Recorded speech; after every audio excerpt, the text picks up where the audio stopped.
Welcome back into the Vandy Sports Podcast on the 440 Sports Network. I'm your host, Billy Derrick, alongside Joey Dwyer, and we are here to recap Vanderbilt's day at SEC Media Days in Dallas. Clark Lea took the main podium and every other stage and Radio Row that they speak into. Also, C.J. Taylor, Langston Patterson, and Gunnar Hansen spoke as well. Before we run through some of the comments today and talk about the overall message heading into the fall camp, let's run through our sponsors. Anchor Impact, the Wash House, the Murfreesboro Pure Milk Company, Sutherland and Belk, and the Maynard Nexon Government Contracts Group. Big thanks to everybody that helps contribute to the coverage of not only Vanderbilt football, but baseball, basketball, women's basketball, and much more. So always want to shout them out.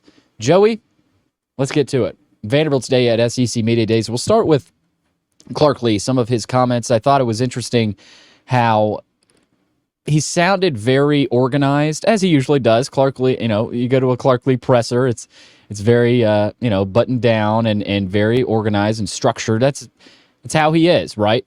But my question is, did you sense a confidence? At times I did, and I think that's what Vanderbilt fans were looking for. Did he sound confident? And I think you got that again at times, but also it's hard for these coaches to get up there, especially when you're in the SEC, in the midst of Texas and Oklahoma coming in. I did hear a question to, I think it was Lane Kiffin, as excited as you say you are about Texas and Oklahoma coming in, are you going to be excited on a Saturday night heading to Austin or Norman, right? So what did you sense from him, Joey? And there's so many different ways you could hear him today on the SEC Network on set with Feinbaum. There's the electronic media room, which we have on our YouTube channel now, and then the main podium, which we actually just put a story up on VandySports.com with everything he said. Joe, you've got a couple of features as well. But what did you sense today from Coach Lea?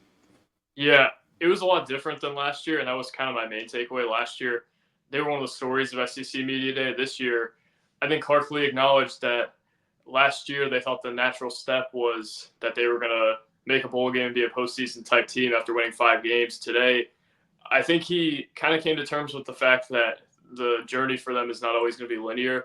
And I think you're right about the confidence. I think at times I did sense it. And that was something that was really important going in, is they just had to have some sense of confidence and something they could sell to the fan base. And I think they did that. They communicated some things about the stadium. They communicated some things about kind of how they changed their infrastructure. Clark Lea said he wanted to change 3 things, the strength program, what they do tactically, and then the player personnel. He said he's got 53 new players, and then 106 of the 120 on the roster are Clark Lea recruited players. So I think he sensed that maybe there's a new spirit about them, and maybe that, I don't know, having more Clark Lea guys in the program is going to help the culture and kind of help them get away from some of the things of the past. But that only goes so far. I think there's only so much talking you can do before you back it up with results. But Clark Lea did acknowledge that the results last year were not good enough. He acknowledged there was a dip in performance. And I think he's pretty confident, at least from the sounds of it, that it's just going to be a dip, but it could be more than that if the season goes poorly. Billy, I thought he was pretty confident, though, at least in terms of what I expected. But you look at it, and I think there's a lot less buzz around this program than there was a year ago. I think they're a lot less of a story than they were a year ago. But for Clark Lea and Vanderbilt, I don't know if that's the worst thing in the world. Today, there was no declarations like there was last year. There was no kind of sense of we're up next or we've made it. I think they know that they don't have a whole lot to stand on here. They have to communicate their vision. And I thought he did a fine job of that today. Yeah, he mentioned a year ago, he spoke to us about this program taking the next step, about building on the progress they made from year 1 to year 2. And you mentioned success is seldom linear, right? You have a year where you'll go 5-7, next year 2-10. Who knows? Maybe this year you get to 4, 5, whatever happens, especially at a school like Vanderbilt. And Derek Mason talked about this. I know Vanderbilt fans hate hearing this, but excuse me. I know fans hate hearing this, but the cycle comment that Derek Mason made, fans didn't like to hear it, but there is some truth to that. I think Clark Lea and the staff is realizing that.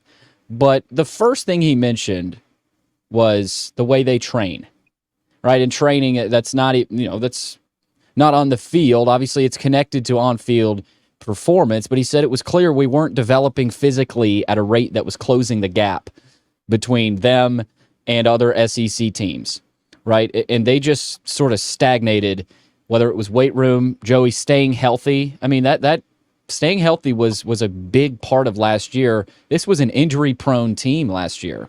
And with all the soft tissue issues, he made a change. And so I thought it was interesting. That was the first thing he mentioned. We changed the way we train. And it'll be interesting to see how that takes place into fall camp, into the season. Also, we changed our tactical systems on offense and defense. I think Clark Lea is the only coach that would say that. Yeah, but that's such a Clark Lea way to say that. For I love it. But talked about first Tim Beck and the New Mexico State offense, the number 14 rushing offense and the number 12 offense in yards per play, running the football, right? Whether it was Radio Row today, on with Paul Feinbaum, in the electrical media room, the electronic rather, he kept talking about running the ball, establishing the run. He knows that last year's plan of sort of, it wasn't air raid, but Vanderbilt wanted to drop back and throw the football, was not going to work. And who knows, maybe running the ball doesn't work either this year. But at the end of the day, you got to try that, right? It did work the year before when you went 5-7 with Mike Wright. Now you had a Ray Davis type of running back, right? You had what looked like a better offensive line that year, but you had a different game plan, right? And so I think that was key, Joey, running the ball, establishing the run, but talking about how they're going to do that. They're going to do that with a Tim Beck-led offense and Jerry Kill's influence as well. Obviously, I want to get to Diego Pavia and Nate Johnson, but I thought that was interesting. Number one, the way we train, but number two, Joey, the offensive approach. Because defensively, we've talked about it. Not a whole lot of concern there. Now, again, I say that the statistics may not change from last year a whole lot defensively. But either way, this offense has to get a lot better if this team wants to get anywhere close to where they want to be this year. I'm glad you brought up the running game because Gunnar Hansen also brought that up today in his breakout. He talked a good bit about how last year's offensive line, they failed to establish the run. And maybe one of my bigger takeaways, and it's guys talking, we're going to see this more in the fall because obviously we haven't seen a lot of these linemen at Vanderbilt. We haven't seen some of these guys with pads on. They seem to think their offensive line is better than a lot of people seem to think it is. Langston Patterson talked about that, even though he hasn't seen him in pads much. Gunnar Hansen talked about that. And I really liked the note about Chris Klanakis bringing them to dinner every Sunday night, and Gunnar Hansen really emerging as a leader, bringing them to Topgolf. Things like that I think matter, especially in a program like this. Billy, I think the main takeaway I had today, and obviously there's something to be said for them not being as big of a story, and they had a lot of talented guys and frontline guys at Media Day last year, with Will Shepherd obviously being one of them. This year, I think the health of their program is probably in a better state than it was this time last year. The infrastructure is probably in a better state. Looking at it now, yeah. Am I convinced that that translates to them winning 5 games this year? No. But I think that's probably my main positive takeaway from the day is Clark Lea was a little bit looser, and I feel like last year he was kind of trying to sell something. This year, obviously, they're all going there to sell something, right? But it felt like to me there was a little bit more belief in just in terms of the infrastructure they had, and I'm sure he believed in the continuity style last year and everything of that sort. But I get the sense that he's generally excited about kind of the vibe within the building. And Billy, I don't know how you feel about this, but I think their culture, and that's something he's harped on a ton in the past, I think that's in a better place than maybe it had been. And I think that's something that you kind of learn throughout the year. Obviously, Mark Byington talks a lot about that, to where you won't learn about yourselves until you're facing a 7-2 run from the other team. But I just get the sense that the building is a little bit more healthy than it was this time last year. I would agree with that. And obviously it's easy to say that now because of how last year went. And a lot of it last year after media days was very positive, right? You know, we were talking about the contract extension and a lot of positive things, right? Positive trajectory. Now we're talking about this program being humbled, right? Having to get up off the mat and keep fighting, right? We're going to have to find out whether that's true or not starting game 1, right? Whether this team's going to be able to get up off the mat. But Another point I wanted to get to, Joey, in his opening comments was NIL and the transfer portal. And obviously this was a lot different than the way he talked about it last year as well. He wasn't talking about things like, fully participating in the portal and the NIL. Right? He never said that last year, right? And he admitted that they fell behind in these areas, and it erased the progress in 1 year that they made. He said, as I stated in the past, it's impossible to function in the portal without resources, and it's taken time for us to build the infrastructure that allow us to both retain our team and be competitive in that market. And that's a story of the offseason to me. I know the new coaches, but players win games and lose games, of course. But without the money that came in, and we know about it, I think we're even negative about this team heading. I mean, even more negative than we are right now, right? And so I think that is something they're clinging to. This staff, this program, the fans. That's that little piece of hope there that the financial investment is there, right? Now maybe it's still middle of the pack in the SEC, but it's not last, and they're not as behind as they were. So I thought that was really interesting, though. Obviously, he gave credit to Candace Lee, but give credit where it's due, the donors that stepped up and the relationships, right? To me, Joey, the Clark Lea and Barton Simmons, and of course other coaches involved, but Clark Lea and Barton Simmons' relationship within the community, within the area, is what is holding this program on. I don't want to say a thread, but it's that's sort of what it feels like right now. For sure. And that's the one thing, and maybe not the one thing, but if you're going to give Clark Lea credit for something this offseason, it's the way he's evolved and the way he's kind of acknowledged his failures and where the program has fallen short, and he's fixed it. I think that's a huge thing that has kind of differentiated him from what the basketball program was the last few years, and what has given me hope that maybe one day with the right guys in place on his staff and the right guys on the field, that he could turn it around. I mean, I don't know that there's a whole lot of coaches who would be humble enough to admit that their approach was completely wrong and fix it.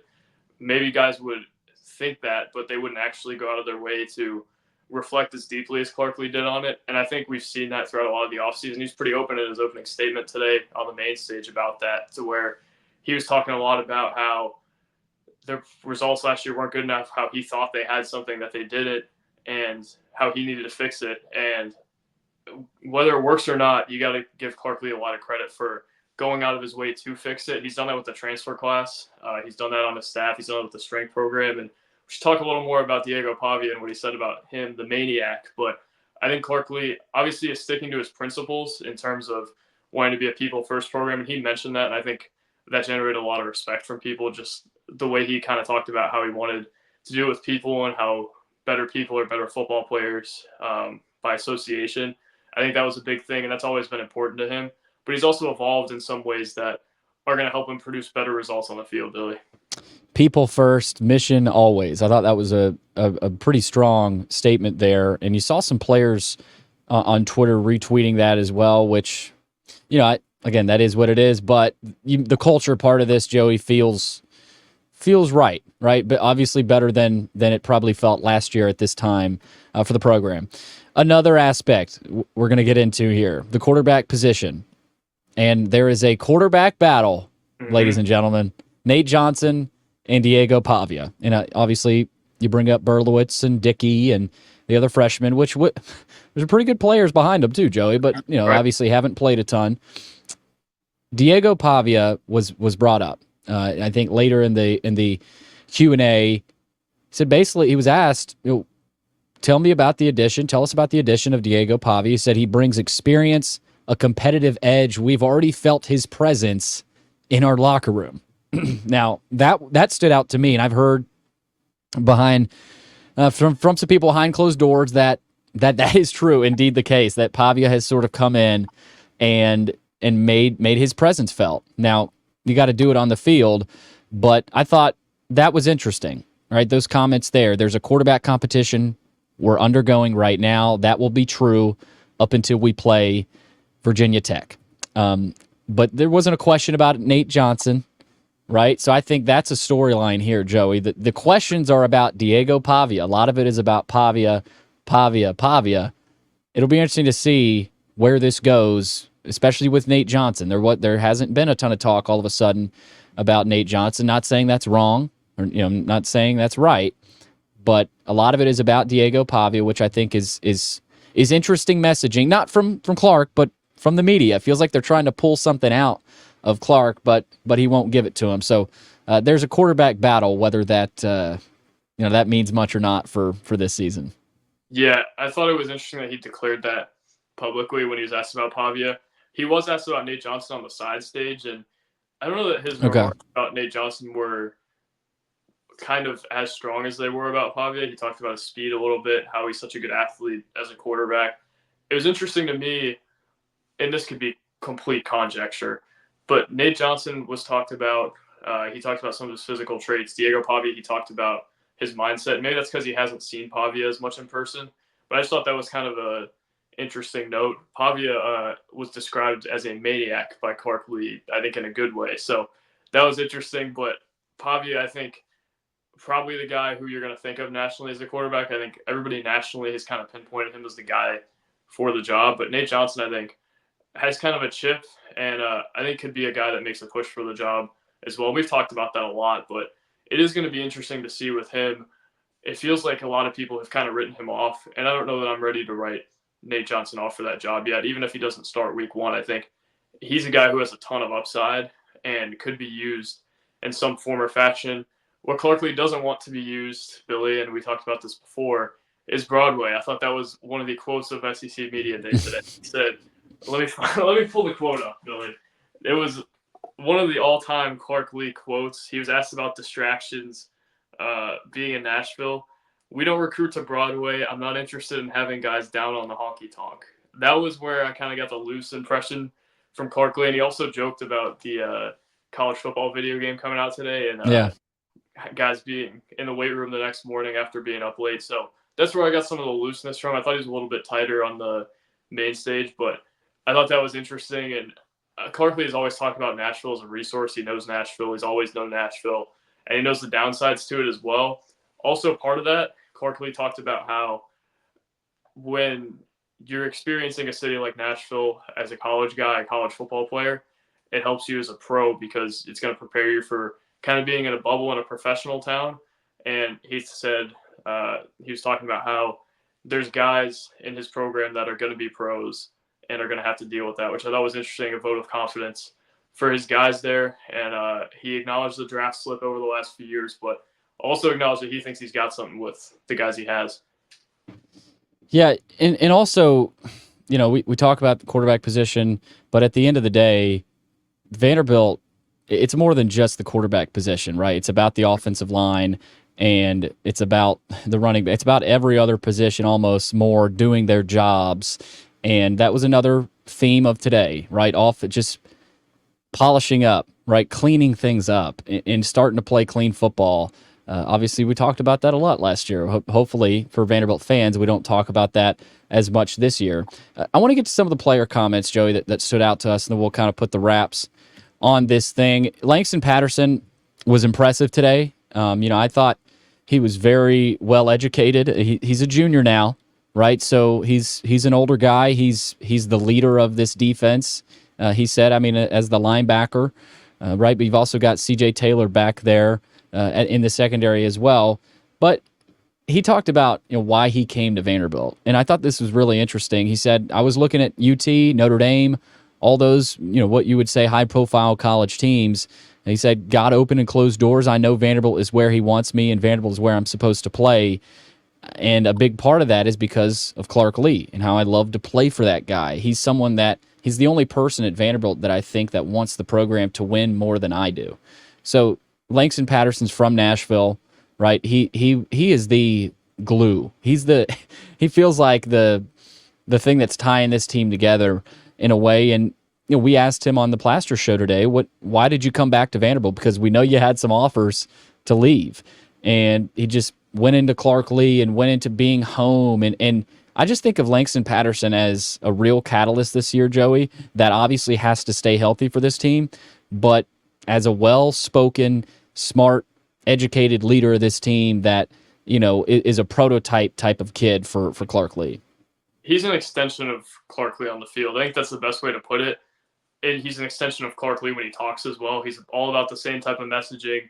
He's all about confidence and culture and kind of the peripheral things of the program. He talks about a good bit. So, yeah, I think Langston Patterson, probably Clark Lea's best messenger on, and I would think, or off, and I would think on the field as well. Mm-hmm. C.J. Taylor also hammered home the point about Clark Lea you talked about. He said when he was considering going into the portal or not, or whether to stay or not, when he heard Clark Lea was going to be the defensive coordinator, that was it. And when he heard that he could be a safety at Vanderbilt, that was it. C.J. Taylor was all in. Once he heard those two things, I think there was a lot of talk about Clark Lea and a lot of confidence expressed in him. And C.J. Taylor said he trusts Clark Lea with his football career, and he's put a lot of trust in him. So that's something as well. In the offensive line, I think the resounding takeaway about the offensive line as well that I had was that Gunnar Hansen talked a lot about trust and that they're going to have to work as one, 5 as one was, I think, what he said. So, again, I think the guys who talked today, and maybe they're not representative of everybody, it's a lot of younger guys, I think those guys kind of have an idea of what this program needs to be about. And I think that's encouraging for Clark Lea to know that the 3 guys that he brought are kind of being messengers for him and are kind of being leaders. So obviously not everybody is that way because it's a massive program. There's a lot of guys. And we saw a lot of guys added to the roster yesterday. Micah Bell was listed as a receiver, with Edwards listed as a receiver as well. I thought those were 2 interesting things to just bring up. But it is interesting to me just seeing those guys and how they're kind of reflecting Clark Lea in those settings. Yeah, and one more thing I want to throw out there is C.J. Taylor. He was asked, what is the biggest adjustment for you getting ready to play more safety and just getting ready for that role? He said it's just seeing it from the third level, right? And, up until now, Joey, he hasn't had to see everything, right? And not saying that's going to be a challenge. Now, I'm sure it's going to be different, but that is kind of another key for this season. If C.J. Taylor plays the way, he plays linebacker at safety, that's great news for this team. But we haven't seen that. He said, I've started, I think, 18 games, so there will be bumps and bruises down the road, but nothing I can't handle. That's one more thing I noticed, Joey, before we wrap it up, that is a key for this year and for Vanderbilt. If that defense wants to be what they think they can be, C.J. Taylor better be well equipped to play that safety position. Yeah, and I talked about it last podcast. I think everybody has kind of made C.J. Taylor a given. I think there's a little bit of an adjustment that has to be accounted for there, and I'm sure he'll be a productive player for them. But I still have maybe not questions, but I think there's going to be something to him having to learn another position and kind of having to put his fingerprints on the game from a different angle. And I'm confident for Vanderbilt's sake that he can do it. And C.J. Taylor, I think, maybe the most confident person who talked today at SEC Media Days. But yeah, I think it's going to be an adjustment. I don't think people are necessarily realizing that it will be an adjustment. He expressed a lot of confidence that he can do it today, though. And I think he was probably the most confident guy of anybody Vanderbilt had there. And I think that's a microcosm of what they need. Not only irrational confidence, but confidence in their vision and being able to communicate that. And I think Clark Lea has really placed an emphasis on that over the years. Yeah, I got a lot of Clark Lea isms from Langston Patterson, which, Clark and Lazinski have obviously worn off on Langston. C.J. Taylor was short but to the point, very poignant answers. And Gunnar Hansen, kind of a little bit more comedy. He talked about in an interview with Alyssa Lang that his plan when he goes back is to play college football, EA Sports 25, and his first step is dynasty mode with Vanderbilt. So they were loose, Joey. Especially the players. But at the end of the day, you got to go show it on the field, and Vanderbilt will do that against Virginia Tech coming up in week 1. Also, fall camp July 31st. So just here in 3 weeks, Joey, we'll be covering fall camp. So hopefully everybody sticks with us. For Joey Dwyer, I'm Billy Derrick. Go subscribe to our Vandy Sports YouTube channel. That's free, and give our podcast review and a 5-star rating. That helps us get noticed. All right, thanks again for watching another episode of the Vandy Sports Podcast.